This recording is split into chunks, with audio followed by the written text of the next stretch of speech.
po sa ating lahat. Kumusta na po kayo? Alam ko po, hindi masyadong magandang ating naging karanasan sa sunod-sunod na kalamidad na dulot ng pagbaha sa maraming lugar, lalong na po sa Metro Manila. Ramdam ko po ang hirap ng marami sa ating mga kababayan na naapektuhan ng pagbaha. Tapos biglang nagkaroon pa itong issue ng mga substandard flood control projects. Hindi na po katanggap-tanggap ang substandard na paggawa. Dinagdagan po ng mga nababalitaang guni-guni o ghost projects. Ang ating Presidente, Ferdinand R. Marcos Jr., ang nakakita sa mga ganitong ghost projects sa kanyang personal na pagbisita sa mga kinalalagyan ng mga proyektong ito. Nakakasikip po ito ng dibdib at napakasakit pong tanggapin ang mga nangyayaring ito sa ilalim ng aking panunungkulan kahit ano po ang higpit at istrikto ng ating mga pulisya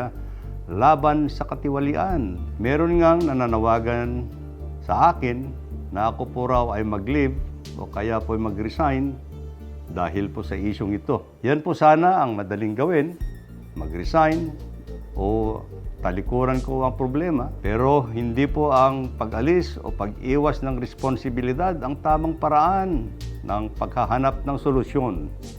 Sa akin po, tatanggapin ko ang accountability, pero tandaan po ninyo, hindi ko po kukonsintihin at papayagan ang anumang uri ng korupsyon na nangyayari. Kaya nga po, nananawagan tayo sa ating mga kababayan na tulungan ninyo po ang ating Pangulong Bongbong Marcos na puksahin ang maling sistema na ito na sumisira sa magagandang layunin at paglilingkod ng administrasyon. Hindi tayo papayag na lapastanganin ang sinumang tiwali sa DPWH, kontraktor o kahit sino pa ang maglustay ng pundo na nagmula sa dugo at pawis ng ating mga kababayan.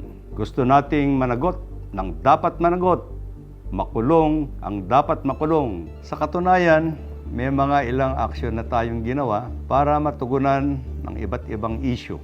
Kagaya ng una, pagbuo ng Anti-Graft and Corrupt Practices Committee para sumbungan dito sa departamento.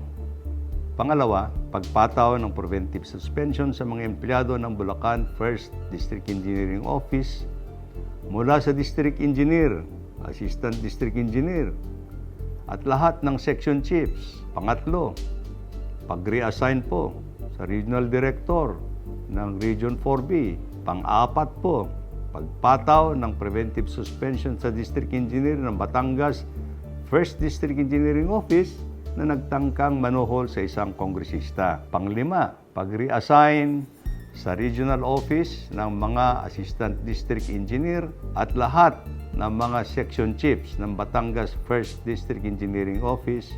At pang-anim, tuloy-tuloy po ang pag-validate kung nandiyan pa ba ang mga flood control projects sa Bulacan at ibang probinsya ng Region 3, Region 4B, Region 6, 7, and 8 sa mga isinubmiti nating listahan kay Presidente na nagawa ng flood control projects mula July 2022 to May 2025.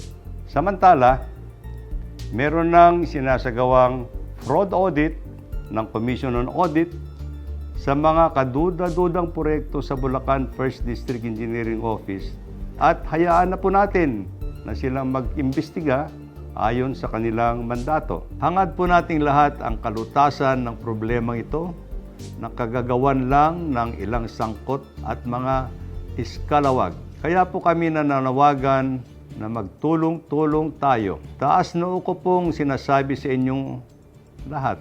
Mas marami po ang matitino at mahuhusay na mga tao sa DPWH. Muli, hinihingi ko po ang inyong tulong na matukoy ang mga taong sangkot sa mga katiwalian sa mga paggawaing bayan. Maaari po kayong magpadala ng mensahe at informasyon sa hotline 16502 o mag-email sa citizens_feedback@dpwh.gov.ph. Bayan po natin ito. Magtulong-tulong po tayo. Maraming salamat po.